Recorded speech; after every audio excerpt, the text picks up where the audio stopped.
Hi అండి అందరికీ. ఈరోజు Medicover hospitals cardiologist doctor Anish Pabba గారు మనతో ఉన్నారు. హార్ట్ రిలేటెడ్ ప్రాబ్లమ్స్కి సొల్యూషన్స్ అడిగి తెలుసుకుందాం. Hello sir. హాయ్ అమ్మ. యంగ్ ఏజ్లో కూడా హార్ట్ ప్రాబ్లమ్స్ పెరుగుతున్నాయి, ఎందుకంటారు సార్? సో యంగేజ్లో మెయిన్గా హార్ట్ ప్రాబ్లమ్స్ పెరగడానికి కారణము ఫస్ట్ అలవాట్లు అండి. అంటే సిగరెట్ స్మోకింగ్ కానీ, టొబాకో తినడము, ఆల్కహాల్ చాలా కామన్గా అవుతుంది. దాంతోపాటు మానసిక ఒత్తిడి, మెంటల్ స్ట్రెస్ చాలా పెరిగింది. ఇంకోటి గుర్తుపెట్టుకోవాల్సింది pollution. Air pollution last 5-10 years ముందు చూసుకుని ఇప్పుడంతా పొల్యూషన్, పాపులేషన్ పెరిగింది, వెహికల్స్ పెరిగాయి, పొల్యూషన్ పెరిగింది. చాలామంది యంగ్ ఏజ్లో వచ్చే హార్ట్ అటాక్స్ కోవిడ్తో రిలేట్ చేస్తారు. కోవిడ్ కన్నా ముందు ఉంది, కోవిడ్ తర్వాత కూడా ఉంది. డ్యూరింగ్ కోవిడ్ హార్ట్ అటాక్స్ వచ్చాయి, అది వాస్తవం. కానీ పోస్ట్ కోవిడ్, ప్రీ కోవిడ్ ఎరాలో వచ్చే యంగ్ హార్ట్ అటాక్స్ మేజర్ కారణం ఒకటి అలవాట్లు, pollution and bad food habits. ఇంతకుముందుతో పోలిస్తే ఫుడ్ హ్యాబిట్స్ బ్యాడ్ అయ్యాయి, పొల్యూషన్ వర్స్ అయింది, అలవాట్లు చాలా పెరిగాయి. వీటన్నిటికి కాకుండా కొత్తగా ఇప్పుడు డ్రగ్స్ యాడ్ అయ్యాయి. సో ఇవన్నీ పాయింట్స్ వల్ల మన హార్ట్ అటాక్స్ పెరుగుతున్నాయి. చాలా చిన్న పాపులేషన్కి జెనెటిక్ ఇష్యూస్ వల్ల హార్ట్ అటాక్స్ వస్తాయి, కానీ అక్కడ మనిషి చేసే తప్పేం లేదు, జెనెటిక్ ప్రాబ్లం. కానీ ఈ అలవాట్లున్నా, రాంగ్ ఫుడ్ హ్యాబిట్స్ ఉన్నా, పొల్యూషన్ కంట్రోల్ చేసుకోకుండా అది మన తప్పే తప్పుతుంది.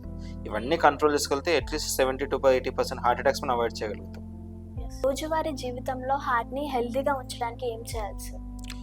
డైలీ యాక్టివిటీస్ ఏం చేయాలి, ఏం చేయొద్దు అని 90% పబ్లిక్కి తెలుసు అండి. మనం పెద్ద చెప్పాల్సిన అవసరం లేదు. అందరికి ఎక్సర్సైజ్ చేయడం తెలుసు, కానీ ఎంతమంది చేస్తున్నారు వీ డోంట్ నో. ఫుడ్ పరంగా హెల్తీ ఫుడ్ తీసుకోవాలి, బయట ఫుడ్ అవాయిడ్ చేయాలి, home food better, fruits vegetables తీసుకోవాలి. కానీ మంచి హెల్తీ డైట్ ఎంతమంది తీసుకుంటున్నారు? లేదు. స్లీప్ అనేది at least 7 to 8 hours per day ఉండాలి. అండ్ చాలామంది లేట్ నైట్ వర్కింగ్ అనో, ఎర్లీ మార్నింగ్ లేవడం అనో, some professional reason or family రీజన్స్కి స్లీప్ని దూరం ఉంచుతున్నారు. అలవాట్లు చేయడం తప్పు, చెడ్డ అలవాట్లు తప్పు అని అందరూ తెలుసు, కానీ చేసేవాళ్ళే ఎక్కువ మంది ఉన్నారు. నెక్స్ట్ స్ట్రెస్ అవాయిడ్ చేయాలని చెప్తాం, కానీ చాలామంది ప్రతి ఒక్కరు ఇంక్లూడింగ్ డాక్టర్స్ కూడా స్ట్రెస్ఫుల్ లైఫ్. సో ఎప్పుడు కూడా ఒక పర్సన్ హార్ట్ హెల్తీ ఉండాలంటే daily exercise, healthy diet, adequate sleep అంటే ప్రాపర్ స్లీప్ ఉండడం, తర్వాత మనకి చెడ్డ అలవాట్లకు దూరం ఉండడం, దాంతోపాటు స్ట్రెస్ లేకుండా ఉండడం. ఈ సింపుల్ 5 ప్రిన్సిపల్సే, కానీ చాలా చిన్న principles, but this will change your heart health. మన హార్ట్ని చాలా బలంగా కాపాడుతుంది. ఇది అనేది మనం ఇప్పుడు స్టార్ట్ చేస్తే కాదండి. చాలామంది ఏంటంటే హార్ట్ వ్యాధి వచ్చాక స్టార్ట్ చేస్తారు. నువ్వు హార్ట్ వ్యాధి రాకముందే జాగ్రత్త తీసుకుంటే వ్యాధి అనేది రాదు మనకి.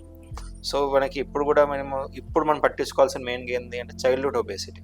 చాలామంది ఇలాంటి చెడ్డ అలవాట్లు చిన్నపిల్లల్లోనే స్టార్ట్ అవుతుంది, స్కూల్ స్ట్రెస్ కానీ, బ్యాడ్ ఫుడ్ కానీ. బట్ ఇక్కడ ఏమవుతుందంటే మనం అక్కడే బీజం పడుతుంది పెద్దగా హార్ట్ అటాక్ రావడానికి. ఇలాంటివి అవాయిడ్ చేసామనుకోండి, పెద్దవాళ్ళ అటాక్స్ తగ్గే అవకాశాలు ఎక్కువగా ఉంటాయి. సో మూలం దగ్గరే మనం అడ్రస్ చేయాలి ఇష్యూని, సో దట్ మనకి ఫ్యూచర్ మన పిల్లలు పెద్దగా అయ్యాక వాళ్ళకి హార్ట్ అటాక్ లాంటి వ్యాధులు రావద్దు. స్ట్రెస్ మరియు హార్ట్ హెల్త్ మధ్య సంబంధం ఎంత ఉంది? స్ట్రెస్ అనేది హార్ట్ మీద చాలా పెద్ద ఇంపాక్ట్ క్రియేట్ చేస్తుందండి. ఫస్ట్ మన బాడీలో స్ట్రెస్ వచ్చిన వెంటనే 2 రెస్పాన్సెస్ వస్తాయి, ఫైట్ ఆర్ ఫ్లైట్. ఫైట్ అంటే దగ్గర ఫైట్ చేయండి, లేకుంటే ఫ్లైట్ అంటే పారిపోండి. ఆ రెస్పాన్స్ రావడం కోసం కొన్ని స్ట్రెస్ హార్మోన్స్ రిలీజ్ అవుతాయి బాడీలో. ఆ హార్మోన్స్ రిలీజ్ అవ్వడం వల్ల బీపీ పెరుగుతుంది, హార్ట్ రేట్ పెరుగుతుంది, బ్లడ్ చిక్కదనం పెరుగుతుంది. కొన్నిసార్లు హార్ట్ లోపల నరాల్లో చిన్న చిన్న కొవ్వు గడ్డలు ఉంటాయి, అవి పగిలి అక్కడ రక్తం గడ్డ ఫామ్ అయ్యి హార్ట్ అటాక్ రావచ్చు. కొన్ని రేర్ సినారియోస్లో చాలా అరుదుగా హార్ట్ బ్లడ్ సప్లై చేసే పైప్ ఒకేసారి ఇట్లా అకస్మాత్తుగా మూసుకుంటుంది. వాటి వల్ల సడన్ హార్ట్ అటాక్స్ వస్తాయి. హార్ట్ అటాక్స్ ఎలా వచ్చేవి మనకు తెలియదు.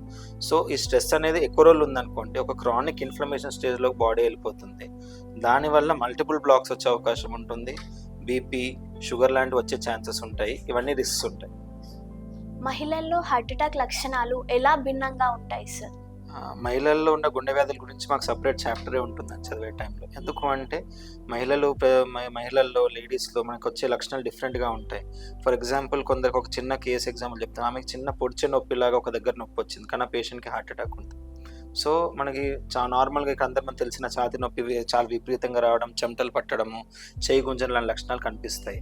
ఇలాంటివి కాకుండా లేడీస్లో డిఫరెంట్గా లైక్ వామిటింగ్స్లో, గ్యాస్ ట్రబుల్ లాగా కనిపించడం, వీపులో పై భాగంలో నొప్పి రావడము, దవడ నొప్పి రావడం, ఇలాంటి అరుదైన లక్షణాలు ఎక్కువ చూస్తాం అన్నమాట. కొన్నిసార్లు ఏమవుతాయంటే లేడీస్ అల్సర్ కూడా గుండె వ్యాధి లక్షణం అయి ఉండొచ్చు. మెజారిటీ లేడీస్ ఏం చేస్తారంటే లక్షణాలు కనిపించినప్పుడు ఇది ఏం కాదులే అని వదిలేస్తారు. 2-3 days అయ్యే తర్వాత ఇంటి వాళ్ళకి చెప్తారు, అప్పుడు వాళ్ళు వస్తారనమాట.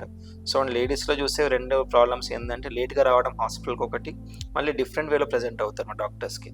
రొటీన్గా వచ్చి మనకు అందరు తెలిసిన ఛాతీ నొప్పి రావడం, చేయి గుంజడం కాకుండా ఆయాస రూపంలో, దవడ నొప్పి, vomitings, indigestion problem, weakness, especial వీపులో నొప్పి, కొన్నిసార్లు అయితే ఒక పేషెంట్ చెవి నొప్పితో వచ్చింది, లేడీ పేషెంట్, తనకి హార్ట్ అటాక్ ఉంది. సో మనకి ఏ నొప్పి వల్ల వచ్చినా లేడీస్లో ఒక ఈసీజీ అనేది తీసుకోవడం చాలా ఇంపార్టెంట్. వాళ్ళకి ఏ రకంగా హార్ట్ అటాక్ సిమ్టమ్స్ రావచ్చు. సో చాలా కేర్ఫుల్గా ఉండాలి. అండ్ ఇంట్లో వాళ్ళు కూడా లేడీస్ గురించి హెల్త్ రెగ్యులర్ తెలుసుకుంటూ ఉండాలి. సో ఇది చేయడం వల్ల ఏంటంటే ఎర్లీగా వస్తారు, ఎర్లీగా ఐడెంటిఫై చేసుకోవచ్చు. Thank you sir. Heart related ప్రాబ్లమ్స్కి చాలా సొల్యూషన్స్ చెప్పారు. Thank you so much sir. Thank you అమ్మ. సో చూసారు కదా అండి, ఈ చిన్న చిన్న జాగ్రత్తలతో మీ గుండెని కాపాడుకొని, మీ లైఫ్ స్టైల్ చేంజ్ చేసుకొని, ప్రాపర్ డైట్ మెయింటైన్ చేసుకొని have a happy life. Thank you.